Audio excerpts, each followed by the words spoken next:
topic of the next session is DNA Decoded, unlocking the secrets of your health and future by fixing your genes with Epigenetics. And to take this wonderful session, I would like to do the honor to invite Dr. Biren Banerjee, ladies and gentlemen, with a huge round of applause. Well, he is currently the founder, director of InDNA Life Science, a health tech startup into DNA-based diagnostics training and research, and we are honored to have you here with us, sir. Good afternoon, and we are way ahead now for lunch. I think I'm standing between your gut and the talk. So, but I have to deliver the talk because I have been invited here, and I hope you will spare with me in talking genes. But before that, it's important that I talk about somebody in Indian literature. All of you know, in Mahabharata, there was a person called Mr. Sanjay. And he was given the divine power by Krishna to document and relay the Mahabharata to Dhritarashtra. Now, he was very, very blessed because he had the divine power. So is our Sanjay, because I met him about 12 years back.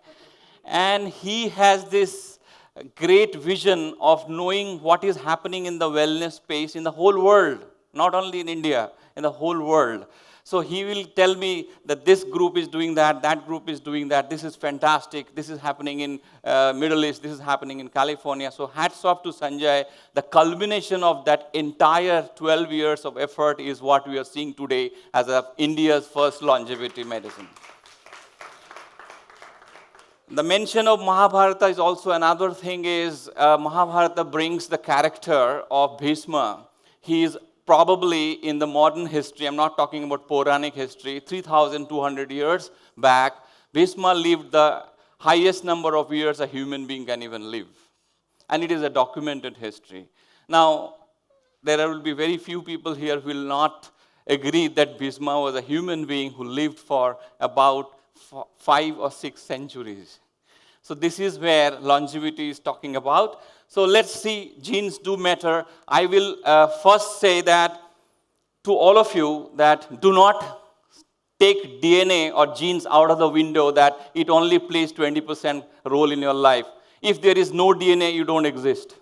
Do you agree? You start your life as a journey as a single cell in your mother's womb. 23 chromosomes from your father, 23 from mothers. Do you agree? The entire thing which you are doing in your life, eating, sitting, sleeping, talking, dreaming, everything comes from your genes. If you agree, I'll prove it right now. So, your well-being, when you are talking about well-being, longevity, health span, all this is actually governed, monitored, detected, and controlled within your genes. Now you talk about epigenetics, that is also a genetic phenomenon happening in your DNA. So your DNA is very important. So when I started my journey in this country, I thought that we have to indigenize it. We have to make it our own. We will not copy West. We will not say there's another California company opening shop in India, another European company opening a shop. So I thought we will set up our own, and that is India's first indigenous DNA laboratory called InDNA. We call it InDNA. So we look solutions for life in DNA, and that's why we named it InDNA, and we actually trademarked the name so that no other can take this. So it is InDNA where we look solutions for life in DNA. And I have been listening from the morning, right from our gentleman from Malaysia, and then from Shraddhalu Rana Desab, mind over matter. Mind is very important, consciousness is very important. So when you think, when thoughts come, they influence your genes, they influence your DNA. Actually, why? I'll just give you an example. Suppose, let us make a thought experiment. Suppose a deadly cobra enters here. You get an information, there is some people chasing it and it has suddenly entered here. What will happen? All of you will get panicked. Your adrenal secretion will go up. Your body temperature will go up. And you will run here and there for life, and everybody will be attempting the door. Okay? What's happening inside? Inside, your mind is telling cobra is deadly, it can kill you, and you have to escape, and you have to find energy to escape, flight and fight response. The adrenal gland is secret, lot of adrenaline, and your insulin will start metabolizing sugar, and you will increase your ATP, and you will have the courage and the might to run out. Everything is happening at the level of your genes. Don't think that genes are silently playing. It only come into play when you talk about genetics. Genes is a 24/7 phenomenon happening in your cell. So today we are in an era of precision health. What is precision health? Now we look into your body. A patient comes to a doctor. He looks at the patient. The patient is frail. The patient is having pain, agony. He looked at the patient like this, like our earth. Now if you look little deeper, because thanks to the Google map, you'll see a state or country, India on earth, and the state where I come from, Bhubaneswar, Odisha. It was told in the data that it's a poor state, okay, having a very high incidence of malnutrition. Let me tell you, this state is now having a CM who has won the best CM award in the last 5 years. And it is having India's first smart city, I'll just tell you that. So going to Odisha, you deep digger, you see a city called Bhubaneswar, which is the capital. You dig deeper, you will see India there. This is precision health. You look at the body, you think about what's happening in the body, concentrate on the organ, concentrate on the cells in that organ, and what's wrong with those cells, what's wrong with the microenvironment. But you have to think that though all these, they exist on your earth, that exist on your body. So when you take a tumor, for example, we do it every day in a lab, we get a biopsy. And this biopsy is possible because of imaging. And when you look at the biopsy, you see the pathology, you isolate the cells, you look at the DNA, and you look at the genes which are mutated, expressed, overexpressed, and we have now drugs targeting those byproducts of those genes, and that is called precision oncology or targeted oncology. So InDNA is India's first DNA clinic where we take DNA to disease on a daily basis. We compare DNA with disease, and it's called a DNA clinic.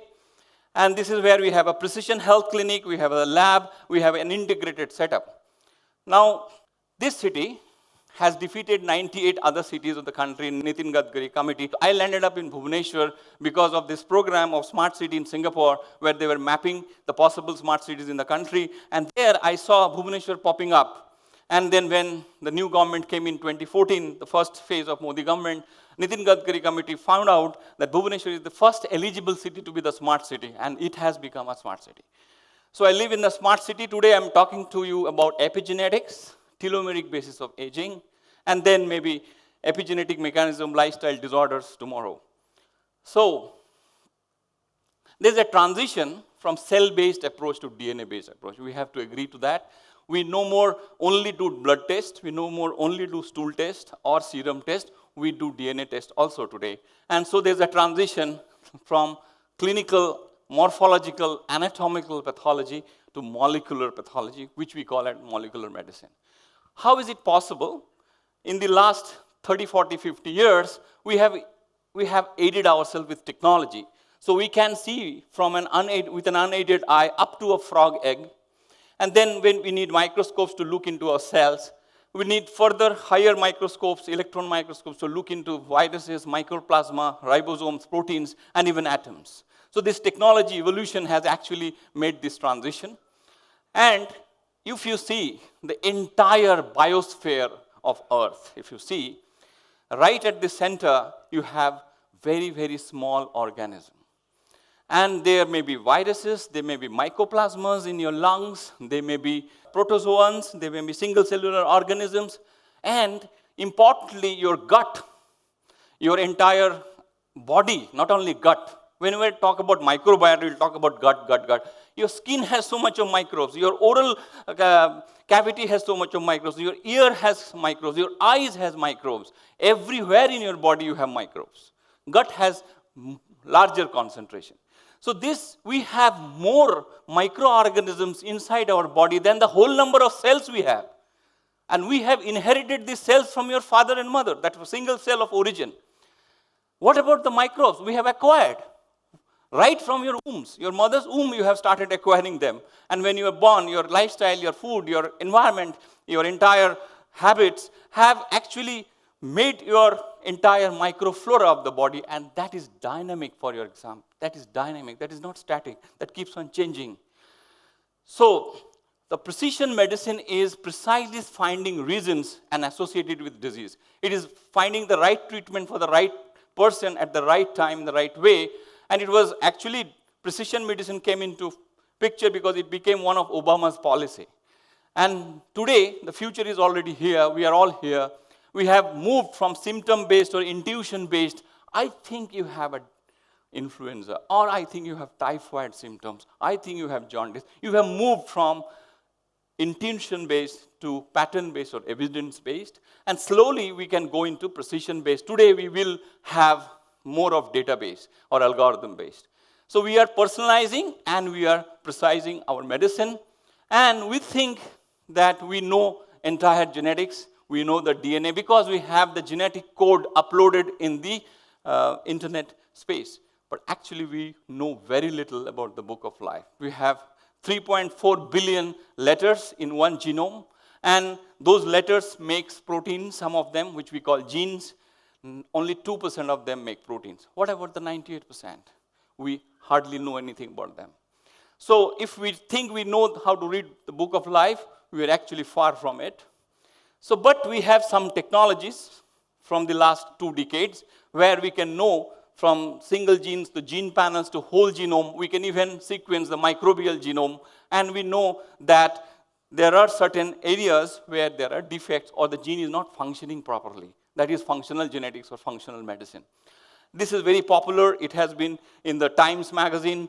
Cracking the code has been one of the biggest trump of mankind.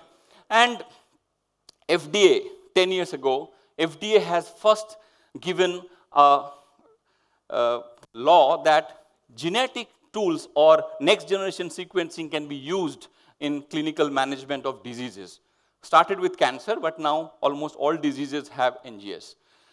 Now, if DNA is software, our Ranade was telling, who is writing the code? Top-down approach.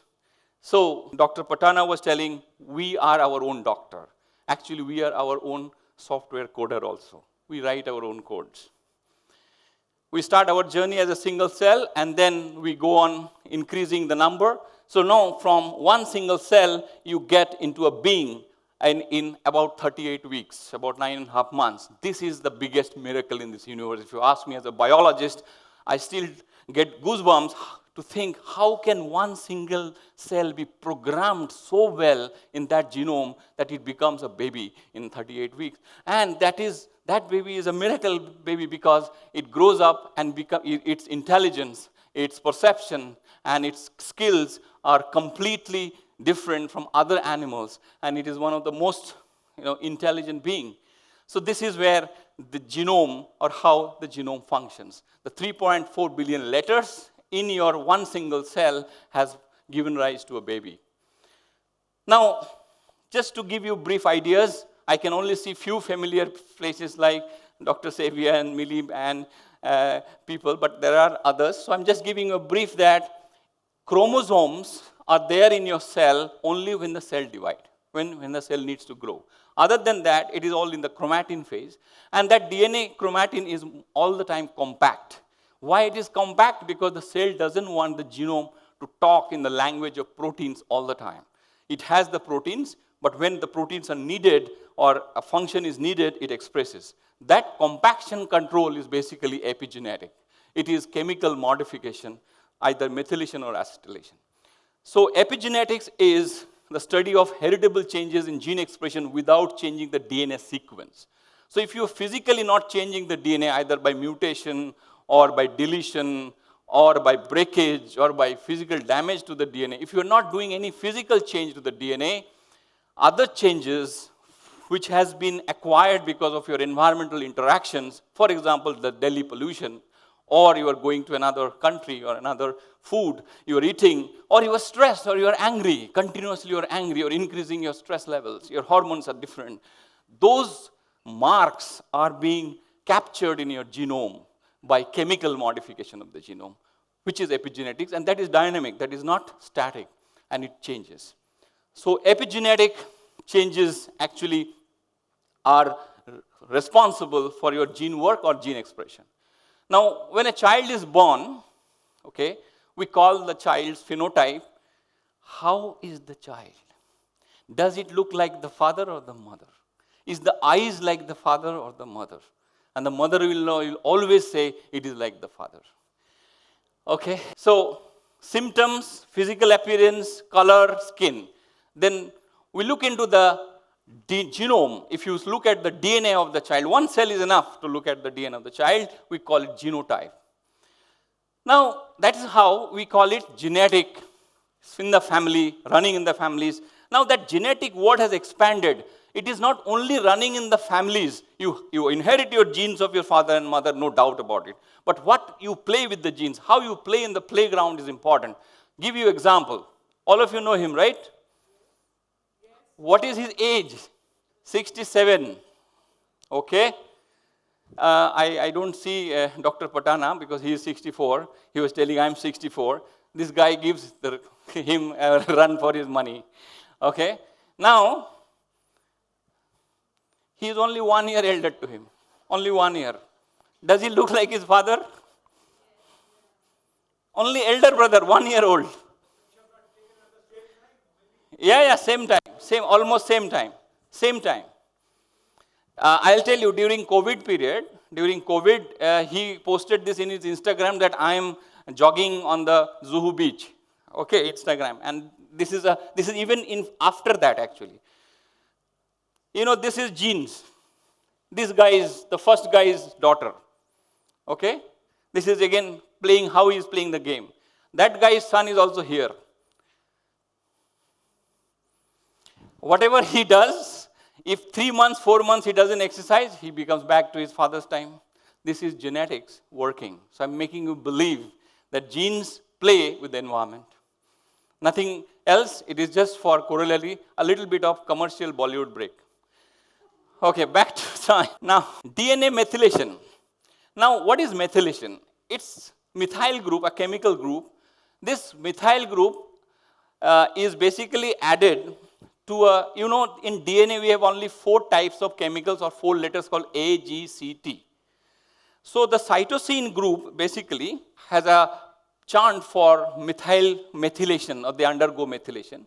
So the cytosine group is methylated, and about 70-80% of methylation of your entire genome is in the cytosine. This methylation is a chemical signature. It is like a mark the nature does to have on the genome of how it will behave. And it can happen as early as post-fertilization of the father's and the mother's genome. When the father's sperm just gives the 23 chromosomes to the mother's ovum, and then they become one zygote, methylation or epigenetic mark starts happening. And the way it is happening, scientists are still processing that as to how the genetic determinant of father's quality and mother's quality are mixed in a very new combination, and we get a epigenetic mark, but it keeps on changing. So, epigenetic factors, as I told you, methylation, histone modification, don't go by the term. Histone is a positive core protein. DNA is a nucleic acid. Okay? Histones are basic proteins. So, they bind the DNA, and we have also certain RNAs. DNA makes RNA, RNA goes out and makes protein. So, you have about 22,000 genes in our genome, but you have 1.5 to 2 lakhs types of protein in our body, including hormones, enzymes. So, if every functional molecule in your body is a protein, and it has been formed from your genome. So, these proteins are made by RNA, but there are some RNAs which doesn't make protein. They're called non-coding RNA. They are also very important in controlling which genes will make RNA. So, in evolution, life is like a competition of genes and minds. I want to eat that. I want to do this. I want to go here. I want to actually grab that. That is your mind, your aspiration. Or I just don't want to do that. So, mind is actually making some plans, and your body is acting on your plans. That is how it is. But Ranade sir was telling soul, Brahman, universal consciousness. That is a little deeper. But in the ground level, let us take only mind, and all of your mind is thinking now, when will this guy stop and we go and eat? Little more time. Now, I'll give you a very beautiful thing which you may appreciate. When a child is born, slowly, 6 months, 1 year, 1.5 years, the child only behaves instinctively. That it is hungry, it wants to eat. It is happy, it is smiling. It gets mother, it is embracing, or it is crying. All instinctive. But slowly, when the child grows and looks at the mirror and identifies, oh, that is me. It looks like me. And the child is very happy looking at the mirror and looking at some photo also now. Now the phone, the child can see on the phone itself. The children are phone trained pretty early, maybe about 1.5 years also. Then the child develops its own ego. People say child is the father of man or like God, innocent.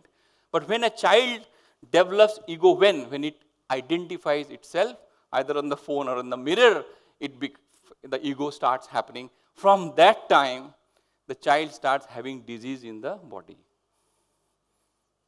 Different types of disease. I will not eat this. I will only eat chips. I will not have milk. I will have this. I will have that. I will not sleep now. They are all diseases. You don't think they are not disease? So, we are talking about active health, senolytic therapies, epigenetic rejuvenation, lifespan extension, all these we are thinking. But I was talking about the root cause. Root cause. When is the disease starting? How is the disease starting? That is, nobody is looking. Everybody is only symptomatic. Your vitamin is low, we have to do this. Your gut microflora has this species low, let us put this. All these are fine. But why his gut microbiome is having that kind of a problem? Do you research that? Do you actually try to find out that? You may not be successful all the time, but there has to be an attempt of finding the root cause. I just gave you that corollary of the child. Root cause finding is very important because that is where your genome started getting distorted or dysfunctional. People were talking about inflammation and aging or inflammaging. This is called a combined term called inflammaging. Today's world, we are all suffering from this bottom line, the red ones, hypertension, arthritis, diabetes, neurodegenerative diseases, autoimmune diseases, colitis, gastritis.